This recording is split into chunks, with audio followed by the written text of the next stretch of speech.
Yo he pasado mucho. Yo y las que son de mi edad. Quitándose de muchos caprichos, quitándose de muchas cosas. Trabajando todas las horas del día. Usted no ve las canas que tengo, pues más a trabajar. Intentando por todos los medios que no le faltara nada. Ellos, mis hijos, no pasaron hambre. Lo pasaba su madre, pero mis hijos no. Con los esfuerzos de mi trabajo, trabajando yo. Cualquiera estudiaba ya, si tenía que trabajar para comer. Hemos hecho mucho.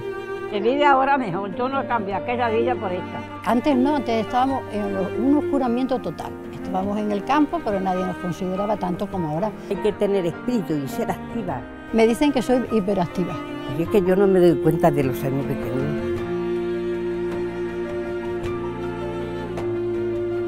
Que hay que tener siempre una ilusión.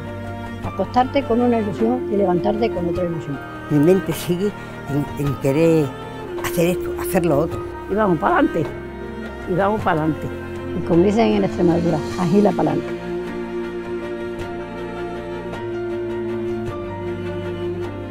Feliz Día de Extremadura. Gobierno de Extremadura.